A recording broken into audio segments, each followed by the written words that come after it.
ಹುಬ್ಬಳ್ಳಿಯಲ್ಲಿ ಬಂಧಿಸಿದ ಕರಸೇವಕರನ್ನ ಕೂಡಲೇ ಬಿಡುಗಡೆಗೊಳಿಸುವಂತೆ ಆಗ್ರಹಿಸಿ ಹಿಂದೂ ಜಾಗರಣ ವೇದಿಕೆಯ ಕಾರ್ಯಕರ್ತರು ಪ್ರತಿಭಟನೆ ನಡೆಸಿದರು. ಉಡುಪಿ ಪೊಲೀಸ್ ಉಪಾಧೀಕ್ಷಕರ ಕಚೇರಿಯ ಮುಂದೆ ಪ್ರತಿಭಟನೆ ನಡೆಸಿದ ಕಾರ್ಯಕರ್ತರು ಹುಬ್ಬಳ್ಳಿಯಲ್ಲಿ ಬಂಧಿಸಿದ ಶ್ರೀಕಾಂತ್ ಪೂಜಾರಿ ಅವರನ್ನ ತಕ್ಷಣ ಬಿಡುಗಡೆಗೊಳಿಸಬೇಕು, ಇಲ್ಲವೇ ನಮ್ಮನ್ನ ಕೂಡ ಬಂಧಿಸಿ ಎಂದು ಒತ್ತಾಯಿಸಿದರು.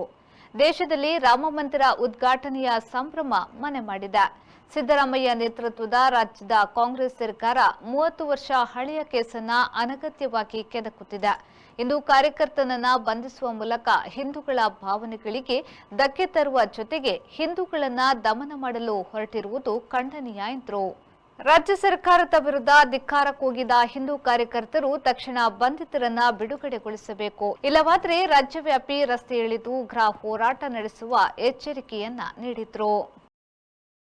1990-92 ಕಾಲದಲ್ಲಿ ಕರಸೇವೆಗೆ ಹೋದಂಥ ಅನೇಕ ಕಾರ್ಯಕರ್ತರು ರಾಜ್ಯದಲ್ಲಿದ್ದಾರೆ. ಆ ರೀತಿಯ ಕಾರ್ಯಕರ್ತರನ್ನು ಗುರುತಿಸಿ ಅವರನ್ನು ಬಂಧಿಸುವಂಥ ಕೆಲಸವನ್ನು ರಾಜ್ಯದ ಸಿದ್ದರಾಮಯ್ಯ ಸರ್ಕಾರ ಮಾಡ್ತಾ ಇದೆ. ಇಡೀ ದೇಶದಲ್ಲಿ ಜಗತ್ತಿನಲ್ಲಿ ಇವತ್ತು ಅಯೋಧ್ಯೆಯ ರಾಮ ಮಂದಿರದ ಒಂದು ಆ ರಾಮನ ವಿಗ್ರಹದ ಪ್ರಾಣ ಪ್ರತಿಷ್ಠೆಯ ಒಂದು ಸಂಭ್ರಮ ಮನೆ ಮಾಡಿರಬೇಕಿದ್ರೆ ರಾಜ್ಯದಲ್ಲಿ ಮಾತ್ರ ಹಿಂದೂ ಕಾರ್ಯಕರ್ತರನ್ನು ಗುರಿ ಮಾಡಿಕೊಂಡು ಅನೇಕ ದಬ್ಬಾಳಿಕೆಯ ದೌರ್ಜನ್ಯವನ್ನು ದಮನಕಾರಿ ನೀತಿಗಳನ್ನು ರಾಜ್ಯ ಸರ್ಕಾರ ಅನುಸರಿಸ್ತಾ ಇದೆ.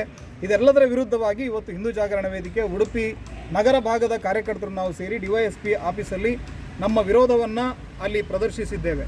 ನಾವು ಒಂದು ವೇಳೆ ಹುಬ್ಬಳ್ಳಿಯಲ್ಲಿ ಕಾರ್ಯಕರ್ತರನ್ನು ಬಂಧಿಸೋದಾದರೆ ಉಡುಪಿಯಲ್ಲಿ ನಮ್ಮನ್ನು ಕೂಡ ಬಂಧಿಸಿ, ನಾವು ಕೂಡ ರಾಮಭಕ್ತರಿದ್ದೇವೆ, ನಾವು ಕೂಡ ಅಯೋಧ್ಯೆಯಲ್ಲಿ ನಮಗೆ ಸಾಧ್ಯ ಇದ್ದರೆ ನಮಗೆ ಆ ಕಾಲದಲ್ಲಿ ಏನಾದರೂ ಅವಕಾಶ ಸಿಗ್ತಿದ್ರೆ ನಾವು ಕೂಡ ಕರಸೇವೆ ಹೋಗ್ತಾ ಇದ್ದವರು. ಹಾಗಾಗಿ ನಮ್ಮನ್ನು ಕೂಡ ಬಂಧಿಸಿ ಅನ್ನುವಂಥ ಮಾತನ್ನು ನಾವು ಹೇಳಿದ್ದೇವೆ, ಮನವಿಯನ್ನು ಕೂಡ ಕೊಟ್ಟಿದ್ದೇವೆ. ಆದರೆ ಅವರು ಬಂಧಿಸುವಂಥ ಯಾವುದೇ ಅವಕಾಶಗಳು ನಮಗಿಲ್ಲ ಅನ್ನುವಂಥ ಮಾತನ್ನು ಹೇಳಿದ್ದಾರೆ. ಇನ್ನೂ ಕೂಡ ಒಂದು ವೇಳೆ ಅಲ್ಲಿ ಬಂಧನವಾಗಿರುವಂಥ ಕಾರ್ಯಕರ್ತರನ್ನು ತಕ್ಷಣವೇ ಬಿಡುಗಡೆ ಮಾಡದೇ ಇದ್ದರೆ ಇಡೀ ರಾಜ್ಯಾದ್ಯಂತ ಇದರ ಬಗ್ಗೆ ವ್ಯಾಪಕವಾದಂಥ ಹೋರಾಟವನ್ನು ಮಾಡ್ತೀವಿ. ಇವತ್ತು ಕೇವಲ ಸರ್ಕಾರಿ ಪೊಲೀಸ್ ಕಚೇರಿಯ ಮುಂದೆ ನಮ್ಮ ಪ್ರತಿಭಟನೆಯನ್ನು ದಾಖಲಿಸಿದ್ದೇವೆ. ಮುಂದಿನ ದಿನಗಳಲ್ಲಿ ರಸ್ತೆಗಿಳಿದು ನಾವು ಪ್ರತಿಭಟನೆಯನ್ನು ಮಾಡಲಿಕ್ಕಿದ್ದೇವೆ. ಮತ್ತು ರಾಮ ಜನ್ಮಭೂಮಿಯಲ್ಲಿ ಆಗ್ತಾ ಇರುವಂಥ ಕೆಲಸವನ್ನು ನೋಡಿ ಏನು ತಡೆದುಕೊಳ್ಳೋದಕ್ಕೆ ಆಗದೆ ಇವರೆಲ್ಲರೂ ಕೂಡ ಏನು ಹಿಂದೂ ಕಾರ್ಯಕರ್ತರ ಮೇಲೆ ಅಥವಾ ರಾಮ ಭಕ್ತರ ಮೇಲೆ ಕ್ರಮವನ್ನು ಕೈಗೊಳ್ಳುತ್ತಾ ಇದ್ದಾರೆ, ಇವರಿಗೆ ಮುಂದಿನ ದಿನಗಳಲ್ಲಿ ರಾಜ್ಯದ ಜನತೆಯೇ ಸರಿಯಾದ ಪಾಠವನ್ನು ಕಲಿಸ್ತಾರೆ ಅನ್ನೋದನ್ನು ಈ ಸಂದರ್ಭದಲ್ಲಿ ಹೇಳ್ತಾ ಇದ್ದೀವಿ. ಒಂದು ಕಡೆ ಮೊನ್ನೆ ಹೇಳಿಕೆಯನ್ನು ಕೊಟ್ಟಿದ್ದಾರೆ, ಅಯೋಧ್ಯೆಗೆ ಹೋದರೆ ಗೋದ್ರಾ ನರಮೇಧಗಳಾಗ್ತವೆ ಅನ್ನುವಂಥ ಮಾತನ್ನು ಹೇಳಿದ್ದಾರೆ. ಯಾವುದೇ ನರಮೇಧಕ್ಕೆ ಕೂಡ ಹಿಂದೂ ಸಮಾಜ ಹೆದರುವ ಸ್ಥಿತಿ ಇಲ್ಲ.